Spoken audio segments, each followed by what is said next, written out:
Hello all doctor ആഷിഖാണ് ഡോപ്പേന്നാണ്. അപ്പോൾ ഇന്നത്തെ വീഡിയോയിൽ നമ്മൾ ചെയ്യാൻ വേണ്ടി പോകുന്നത് മെഡിസിനായിട്ട് ബന്ധപ്പെട്ട 3 പ്രധാനപ്പെട്ട മിത്തുകൾ ബ്രേക്ക് ചെയ്യുക എന്നുള്ളതാണ്. നമ്മൾ മെഡിസിൻ ആഗ്രഹിക്കുന്ന കുട്ടികളുടെ ഒരു കൂട്ടായ്മയാണ് നമ്മൾ ഡോപ്പ എന്ന് പറയുന്ന ഈ യൂട്യൂബ് ചാനൽ. അപ്പോൾ അവരുടെ പേരൻസ് ഉണ്ട്, അവരുടെ ആൾക്കാരുണ്ട്. അപ്പോൾ നിങ്ങൾക്ക് ആഗ്രഹിക്കുന്ന 3 പ്രധാനപ്പെട്ട മിത്തുകൾ. ഇതൊക്കെ നമ്മുടെ നാട്ടിലുണ്ടല്ലോ ഒരു വളരെ കോമൺ ആയിട്ടുള്ള സാധനങ്ങളാണെന്നുള്ളതാണ് പറയാനുള്ള കാര്യങ്ങൾ. പലരും ചിന്തിച്ചു വെച്ചിരിക്കുന്ന രീതികൾ, സാധനങ്ങളൊക്കെ ശരിക്കും ഒരു ഡോക്ടർ എന്നുള്ള നിലയിൽ ആലോചിക്കുന്ന സമയത്ത് എനിക്ക് ഭയങ്കര തമാശയായിട്ട് തോന്നും. ഞാനും ഒരുപക്ഷെ വർഷങ്ങൾക്ക് മുന്നേ കോഴിക്കോട് മെഡിക്കൽ കോളേജ് എന്ന് പറഞ്ഞൊരു സ്ഥലത്തേക്ക് കടന്നു വരുമ്പം അതും ഞാൻ വന്നത് ഒരു സാധാരണ കുടുംബത്തിൽ നിന്നായിരുന്നു. എന്റെ വീട്ടിന്നോ എന്റെ നാട്ടിന്നോ ആരും ഇതിനു മുന്നേ എംബിബിഎസ് എടുത്തതായിട്ടോ അങ്ങനെ നേരിട്ട് അറിയുന്ന ആൾക്കാരൊന്നുമല്ല. എംബിബിഎസ് എടുക്കണം എന്നൊരു ആഗ്രഹം ഉണ്ടായിരുന്നു. അതുകൊണ്ട് നമ്മള് നീറ്റ് ക്രാക്ക് ചെയ്തു. അപ്പൊ മെഡിക്കൽ കോളേജിലേക്ക് എത്തി നമ്മുടെ എക്സ്പീരിയൻസ് ചെയ്യുമ്പോഴാണ് നമ്മളൊക്കെ വിചാരിച്ചു, "ഓ! ഇതൊക്കെ തെറ്റായിരുന്നല്ലേ?" എന്നുള്ള ഒരു ധാരണയിലുണ്ടായിരുന്നത്. സോ അതില് നമുക്ക് ആദ്യത്തെ ഒന്നാമത്തെ മിത്തിലേക്ക് പോയാലോ? എനിക്ക് തോന്നുന്നത് ഈ 3 സാധനങ്ങളും വളരെ പ്രധാനപ്പെട്ട കാര്യങ്ങൾ തന്നെയാണ്. അതുകൊണ്ട് 3 നിങ്ങൾ കണ്ടു നോക്കുക. ആൻഡ് ഇതിനെപ്പറ്റി നിങ്ങളുടെ അഭിപ്രായങ്ങൾ എന്താ? അല്ലെങ്കിൽ നിങ്ങൾ ഇപ്പൊ വിചാരിച്ചു വെച്ചിരിക്കുന്ന വിചാരങ്ങൾ എന്താണ്? എന്നുള്ള ഒരു കാര്യം കൂടി അറിഞ്ഞാൽ ആഗ്രഹമുണ്ട് എന്നുള്ളതുണ്ട്. സോ നമ്മുടെ ഫസ്റ്റത്തെ കാര്യം എന്താന്ന് വെച്ചാൽ, ഫസ്റ്റത്തെ കാര്യം ഇതാണ്. നമ്മളെ മെഡിക്കൽ കോളേജിലേക്ക് കയറി കഴിഞ്ഞാൽ once you get into medical college the hard work is over എന്നുള്ളതാണ്. നമ്മള് മെഡിക്കൽ കോളേജിലേക്ക് എത്താൻ വേണ്ടിയിട്ടാണ് നമ്മൾ ഈ കണ്ട ഹാർഡ് വർക്ക് മൊത്തം എടുത്തത്. നമുക്കിപ്പോ ചിലപ്പോൾ 1-ാം ക്ലാസ്സ്ന്നോ അല്ലെങ്കിൽ 10-ാം ക്ലാസ്സ്ന്നോ പ്ലസ് ടുന്നോ അല്ലെങ്കിൽ റിപ്പീറ്റ് ചെയ്യുമ്പോഴോ ഒക്കെ പേരൻസും ടീച്ചേഴ്സും ബാക്കി എല്ലാവരും പറഞ്ഞത് വെച്ചാൽ മെഡിക്കൽ കോളേജിലേക്ക് എത്തണം, മെഡിക്കൽ കോളേജ് കേറണം, നീ മെഡിക്കൽ കോളേജിൽ എത്താനുള്ള ആളാണ്, അതിന് വേണ്ടിയിട്ടാണ് ഈ വർക്ക് എന്നുള്ള രൂപത്തിൽ നമ്മൾ പറഞ്ഞ് നമ്മൾ മെഡിക്കൽ കോളേജിലേക്ക് കയറുന്നതിനെ ഒരു എവറസ്റ്റ് പോലത്തെ ഒരു സാധനമാക്കും. അപ്പൊ എവറസ്റ്റിന്റെ മേളിൽ കയറി നിൽക്കുന്നത് പോലെയാണ് മെഡിക്കൽ കോളേജിന്റെ ഗേറ്റ് ക്രോസ് ചെയ്യുക എന്നുള്ളത് നമ്മൾ വിചാരിച്ചു വെക്കുന്ന ഒരു കാര്യം. ഇത് വലിയൊരു മിത്താണ്. ഒരു എന്താ പറയാ, നമ്മൾ ബേസ്റ്റ് ചെയ്ത് തന്നെ ചെയ്യണം. മെഡിക്കൽ കോളേജിലേക്ക് എത്തുക എന്നുള്ളത് തീർച്ചയായിട്ടും വലിയ ഒരു ഹാർഡ് വർക്ക് തന്നെയാണ്. മെഡിക്കൽ കോളേജിന്റെ ഗേറ്റിൽ നമ്മൾ അവിടുത്തെ ഒരു സ്റ്റുഡന്റ് ആയിട്ട് കടന്ന് കയറുക എന്ന് പറയുന്നത് നമ്മളെ സംബന്ധിച്ചിട്ട് വളരെ അഭിമാനകരമായിട്ടുള്ള ഒരു സാധനം കൂടി തന്നെയാണ്. അതിന് ഹാർഡ് വർക്ക് നല്ലോണം ചെയ്യേണ്ടതുണ്ട്. പക്ഷെ അത് കഴിഞ്ഞ് കഴിഞ്ഞാലും നമ്മൾ ലൈഫിൽ ഒരു നല്ല ഡോക്ടറായി മാറുക എന്നുള്ളത് ഒരു എന്താ പറയാ, ഒരു ലക്ഷ്യമായിട്ട് തന്നെ വെക്കണം. ഒരു നല്ല ഡോക്ടർ എന്ന് വെക്കുമ്പോൾ നമ്മൾ പഠിച്ചാൽ മാത്രം പോരല്ലോ. എംബിബിഎസ് കഴിയണം. പിജിയിൽ താല്പര്യം ഉണ്ടെങ്കിൽ നമ്മൾ പിജി എടുക്കണം. ഇനി അത് കഴിഞ്ഞ് കഴിഞ്ഞിട്ട് നമ്മൾ നമ്മുടെ നാട്ടില് നമ്മൾ താമസിക്കുന്ന ഒരിടത്ത് നമ്മൾ പ്രാക്ടീസ് ചെയ്ത് തുടങ്ങി നമ്മുടെ ആളുകളൊക്കെ നമ്മുടെ അടുത്തേക്ക് വന്ന് ആളുകളെ നല്ല നിലയിൽ സെർവ് ചെയ്യാൻ വേണ്ടിയിട്ട്. അങ്ങനെ നല്ല നിലയിൽ സെർവ് ചെയ്യുന്ന സമയത്ത് നമുക്ക് എന്ത് കിട്ടുന്നുണ്ടാവും? അതിന്റേതായ വേതനങ്ങൾ, സാലറി, സാധനങ്ങൾ, സംഗതികളൊക്കെ കിട്ടിയിട്ട് തന്നെയാണ് നമ്മൾ മുന്നോട്ട് പോകുന്നുണ്ടാവുക. അപ്പോൾ അങ്ങനെ പോയി നമ്മളൊരു വെൽ എസ്റ്റാബ്ലിഷ്ഡ് ആയിട്ട് നിന്ന് തീരുന്നത് വരേക്കും എനിക്ക് തോന്നുന്നത് എന്താണെന്ന് വെച്ചാൽ, അത് ഈ ഒരു മെഡിക്കൽ പ്രൊഫഷനിൽ മാത്രമാണെന്ന് ഞാൻ പറയില്ല ട്ടോ. എല്ലാ ജോലികളിലും അങ്ങനെ തന്നെയാണ്. ചിലർക്ക് മെഡിസിൻ എടുക്കുകയാണെങ്കിൽ നമ്മൾ മരിക്കുന്നത് വരെ പണിയെടുത്തുകൊണ്ടിരിക്കേണ്ടി വരും എന്ന് പറയുന്ന ആൾക്കാരുണ്ട്. വേറെ ഏത് പ്രൊഫഷനിലാണ് അങ്ങനെ അല്ലാത്തത്? എല്ലാ പ്രൊഫഷനിലും നമ്മൾ എന്ത് ചെയ്യേണ്ടി വരും? നമ്മൾ ആ ഒരു പ്രൊഫഷണലിൽ വർക്ക് ചെയ്തുകൊണ്ടിരിക്കുന്ന ആ സമയം അത്രയും നമ്മൾ ഹാർഡ് വർക്ക് തന്നെയാണ് ചെയ്തുകൊണ്ടിരിക്കേണ്ടി വരിക. അതിനകത്ത് വേറൊരു സംശയമില്ല. എസ്പെഷ്യലി എനിക്കിപ്പോ പറയാനുള്ള കാര്യം എന്ന് വെച്ചാൽ, മെഡിസിന് കേറാൻ നിൽക്കുന്ന കുട്ടികളോടാണ് ഈ ഒരു കാര്യം പറയാനുള്ളത്. നമ്മുടെ hard work will be continuing. ഈ ഹാർഡ് വർക്കിംഗ് എന്ന് പറയുന്നത് നമ്മുടെ ഒരു ക്യാരക്ടർ ആയിട്ട് തന്നെ എടുക്കണം. നമ്മുടെ ഒരു സ്വഭാവ സവിശേഷതയായിട്ട് എടുക്കണം. നമ്മൾ ഹാർഡ് വർക്ക് ചെയ്തത് കൊണ്ട് മെഡിക്കൽ കോളേജിലെത്തും. മെഡിക്കൽ കോളേജിൽ ഹാർഡ് വർക്ക് ചെയ്യുന്നത് കൊണ്ട് അത് കംപ്ലീറ്റ് ചെയ്യും. അത് കഴിഞ്ഞ് ഹാർഡ് വർക്ക് ചെയ്യുന്നത് കൊണ്ട് നമുക്ക് നാട്ടുകാർക്ക് കൂടുതൽ പ്രയോജനങ്ങൾ കിട്ടാൻ വേണ്ടി പറ്റും. അതുകൊണ്ട് നമ്മുടെ ലൈഫ് നല്ല നിലയിൽ മുന്നോട്ട് പോകും എന്നുള്ളതാണ്.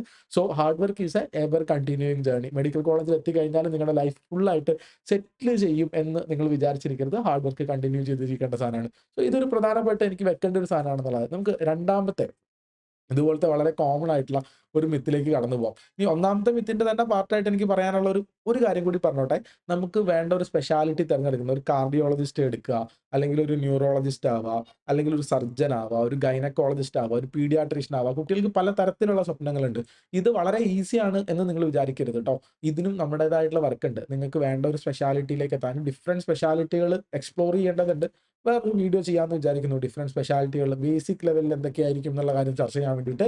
അപ്പോൾ ആ ഒരു എന്താ പറയാ, സാധനത്തിലേക്ക് എത്താൻ വേണ്ടിയിട്ട് അതങ്ങനെ എത്ര എളുപ്പത്തിൽ വളരെ പെട്ടെന്ന് എത്തുന്ന ഒരു സാധനം അല്ല എന്നുള്ളൊരു കാര്യം കൂടി എന്ത് ചെയ്തോട്ടെ, ഞാൻ ആഡ് ചെയ്തോട്ടെ. So works continuing. നമ്മുടെ വർക്ക്, നമ്മുടെ എക്സ്പ്ലോറേഷൻ, അന്വേഷിക്കാനുള്ള കാര്യങ്ങൾ കണ്ടിന്യൂയിങ് ആയിരിക്കും.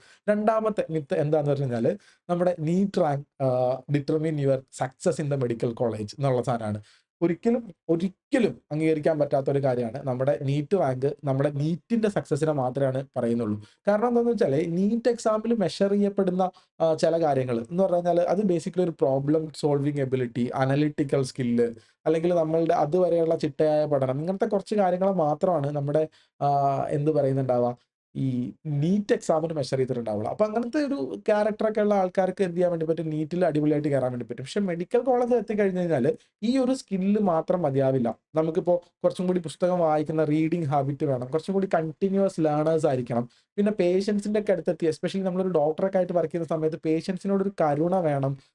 പിന്നെ ഒരാളൊരു വിഷമം പറഞ്ഞു കഴിഞ്ഞാൽ അത് കേൾക്കാനുള്ള ഒരു മനസ്ഥിതി വേണം. പിന്നെ കുറച്ചും കൂടി ഇരുന്ന് വർക്ക് ചെയ്യാനുള്ള ഒരു മെന്റാലിറ്റി വേണം. അങ്ങനത്തെ നീറ്റിൽ ചെക്ക് ചെയ്യപ്പെടാത്ത ഒരുപാട് കാര്യങ്ങളും കൂടെ കൂട്ടിച്ചേർന്നിട്ടാണ് എന്ത് പറയുന്നുണ്ടാവുക, നമ്മുടെ ഒരു ഡോക്ടറുടെ ജീവിതം അല്ലെങ്കിൽ ഒരു മെഡിക്കൽ സ്റ്റുഡന്റിന്റെ ജീവിതം ഉണ്ടാവുക. അപ്പൊ നീറ്റിന് ഈ കുറച്ച് കാര്യങ്ങൾ മാത്രം നമ്മൾ മനസ്സിലാക്കണം. നീറ്റ് സക്സസ് ആയ ആൾക്കാരും ഇനി സക്സസ് അല്ലാത്ത ആൾക്കാരും മനസ്സിലാക്കേണ്ട കാര്യം ഇതാണ്. നീറ്റിന് ചെക്ക് ചെയ്യേണ്ടത് ഒരു 4, 5, 6 കാര്യങ്ങൾ മാത്രമാണ്. ഇനി ഇതൊന്നും അല്ലാതെ ഒരു പേഴ്സണാലിറ്റി കൂടി നമ്മൾ ബിൽഡ് ചെയ്ത് എടുക്കേണ്ടതുണ്ട് എന്നുള്ളൊരു കാര്യമാണ്. അപ്പൊ എനിക്ക് നീറ്റിന് 1ാം റാങ്ക് കിട്ടി, അല്ലെങ്കിൽ എന്റെ റാങ്ക് വിത്തിൻ 100 ആണ്, എന്റെ റാങ്ക് വിത്തിൻ 1000 ആണ്, അതുകൊണ്ട് ഞാൻ ഭയങ്കര അടിപൊളിയാണ്, അങ്ങനെ വിചാരിക്കേണ്ട ആവശ്യമില്ല. ഇനി 1ാം റാങ്ക് കിട്ടി ഡൽഹി എയിംസിൽ എത്തുന്ന ആൾക്കാരും, ഇനി അല്ലെങ്കിൽ 100ാം റാങ്ക് കിട്ടി കോഴിക്കോട് മെഡിക്കൽ കോളേജിൽ എത്തുന്ന ആൾക്കാരും, 1500ാമത്തെ റാങ്ക് കിട്ടിയിട്ട് ഒരു സെൽഫ് ഫിനാൻസിങ് കോളേജിലോ തമിഴ്നാട്ടിലോ പഠിക്കേണ്ടി വരുന്ന ആൾക്കാരൊക്കെ എല്ലാവർക്കും ഇപ്പോൾ നിങ്ങൾ റീസെറ്റ് ചെയ്തിട്ട് ഒരേ ലൈനിലേക്ക് നിർത്താം. തീർച്ചയായിട്ടും കോളേജിനൊരു വാല്യൂ ഉണ്ട്. പക്ഷെ അതിനപ്പുറത്തേക്ക് പേഴ്സണലി ഇമ്പോസ് ചെയ്യുന്ന ഒരു വാല്യൂവിന് ഭയങ്കര ഒരു കാര്യമുണ്ട് എന്നുള്ളതാണ് പറയാനുള്ളത്. സോ ഡെഫിനറ്റ് ആയിട്ട് നമ്മുടെ പേഴ്സണാലിറ്റി, നമ്മുടെ പേഷ്യൻസിനോടുള്ള ആറ്റിറ്റ്യൂഡ്, നമ്മുടെ പഠനത്തിനോടുള്ള ആറ്റിറ്റ്യൂഡ്, നമ്മുടെ സയൻസ് പഠിക്കാനുള്ള ഒരു ത്വര, അങ്ങനത്തെ കാര്യങ്ങളൊക്കെ അപ്ഡേറ്റ് ചെയ്ത് പോകണം എന്നുള്ളതാണ്. സോ നീറ്റ് റാങ്കിലൂടെ കൂടിയിട്ട് നമുക്ക് ഏറ്റവും അടിപൊളിയായിട്ട് കിട്ടും. അങ്ങനത്തെ ഒരു ഫീലിംഗിലേക്ക് നിൽക്കണ്ട എന്നുള്ളതാണ് നിങ്ങളോട്, പേരൻസിനോടും കുട്ടികളോടും പറയാനുള്ള ഒരു കാര്യം. സോ വളരെ പ്രധാനപ്പെട്ട ഒരു കാര്യമാണ്. ഇനി ഒരു മൂന്നാമത് ഒരൊറ്റ കാര്യം കൂടി പറഞ്ഞിട്ട് നമുക്ക് എന്ത് ചെയ്യാം, ഈ വീഡിയോ നിർത്താം. ഇതിനകത്ത് എനിക്ക് പറയാനുള്ള, ഈ മെഡിസിൻ ജോയിൻ ചെയ്യാൻ നേരത്ത് അല്ലെങ്കിൽ മെഡിസിൻ എടുക്കണോ വേണ്ടയോ എന്ന് ആലോചിച്ച് നിൽക്കുന്ന ആൾക്കാരോട് പറയാനുള്ള ഒരു കാര്യമാണ്, medical school is all about road learning. ഇത് ബയോളജി പോലത്തെ ഒരു സബ്ജക്റ്റ് ആണ്. ബയോളജി എന്ന് പറയുമ്പോൾ കൂടുതൽ ഫാക്റ്റും ഡേറ്റകളും സാധനങ്ങളും ആണ്. ഞാനിങ്ങനെ ബൈഹാർട്ട് ചെയ്ത് പോകുന്ന ഒരു സാധനമാണ് എന്ന് വിചാരിക്കുന്നുണ്ടെങ്കിൽ that is very very wrong. ഭയങ്കര റോങ് ആയിട്ടുള്ള കാര്യമാണ്. ഫസ്റ്റ് ഇയറിൽ നമുക്ക് പഠിക്കുന്ന അനാട്ടമി, ഫിസിയോളജി, ബയോകെമിസ്ട്രി, സെക്കൻഡ് ഇയറിൽ വരുന്ന പാത്തോളജി, ഫാർമക്കോളജി, മൈക്രോബയോളജി, തേർഡ് ഇയറിലേക്ക് വരുമ്പം ENT, അതുപോലെ തന്നെ നമ്മുടെ കമ്മ്യൂണിറ്റി മെഡിസിൻ, അതുപോലെ തന്നെ ഫോറൻസിക് മെഡിസിൻ. അതിനുശേഷം ഫൈനൽ ഇയറിലാണ് ENT, ophthal medicine, surgery, orthopaedics ഒക്കെ വരുന്ന എല്ലാ സബ്ജക്റ്റുകളും. അത് നമ്മൾ ശരിക്കും ഫിസിക്സ് ഒക്കെ പോലെ കെമിസ്ട്രി ഒക്കെ പോലെ ലോജിക് വെച്ച് ആലോചിച്ച് ഒരുപാട് അനലിറ്റിക്കൽ സ്കില്ലുകളും ഒരുപാട് കാൽക്കുലേഷൻസ് നമ്പേഴ്സ് യൂസ് ചെയ്തിട്ടാവില്ല, ഡേറ്റ ഉപയോഗിച്ചിട്ടായിരിക്കും നമ്മൾ ചെയ്യുന്നുണ്ടാവുക. എന്ന് പറഞ്ഞു കഴിഞ്ഞാൽ ഡിഫറെന്റ് സിംറ്റംസ് സാധനങ്ങളൊക്കെ വരുമ്പോൾ അത് എങ്ങനെ വരും എന്നുള്ള കാര്യം നമ്മൾ മനസ്സിൽ ഇന്റഗ്രേറ്റ് ചെയ്തിട്ടാണ് നമ്മൾ ആലോചിക്കുക. നമുക്ക് വിവരം ഉണ്ടാവേണ്ടതുണ്ട്, തിയറി പഠിക്കേണ്ടതുണ്ട്. പക്ഷെ തിയറി ഇങ്ങനെ ബൈഹാർട്ട് ചെയ്ത് വെച്ച് കഴിഞ്ഞാൽ നമുക്ക് നല്ലൊരു ഡോക്ടർ ആവാൻ വേണ്ടി പറ്റില്ല.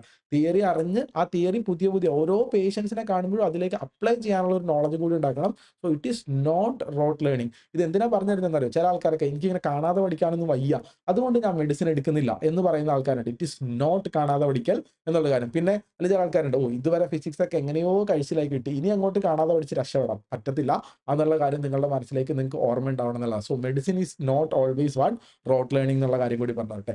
സോ ഇതാണ് എനിക്ക് ഡിസ്കസ് ചെയ്യാനുള്ള 3 പ്രധാനപ്പെട്ട മിത്തുകൾ. ഇനി ഈ കൂടുതൽ മിത്തുകൾ അല്ലെങ്കിൽ നിങ്ങളുടെ കൂടുതൽ ചിന്തകൾ എന്തൊക്കെയാണെന്നുള്ളത് അറിയാൻ ആഗ്രഹമുണ്ട്. താഴെ കമന്റ് ബോക്സിലേക്ക് അത് പോസ്റ്റ് ചെയ്തോ. ഓരോന്നിനും നമുക്ക് നമ്മുടേതായിട്ടുള്ള ഡിസ്കഷൻ ഗ്രൂപ്പുകളിൽ നമുക്ക് ഡിസ്കഷൻസ് കൊണ്ടുവരാം. മെഡിസിന് കയറാൻ ആഗ്രഹിക്കുന്ന ആളുകൾക്കും അല്ലെങ്കിൽ ഇപ്പം മെഡിസിന് കയറാൻ വേണ്ടി നിൽക്കുന്ന എല്ലാവർക്കും ഈ വീഡിയോ ഒന്ന് ഷെയർ ചെയ്ത് കൊടുത്തോ. ആൻഡ് ചാനൽ സബ്സ്ക്രൈബ് ചെയ്ത കാര്യം മറക്കണ്ട. Thank you so much. അടുത്ത വീഡിയോയിൽ വീണ്ടും കാണാം. ബൈ.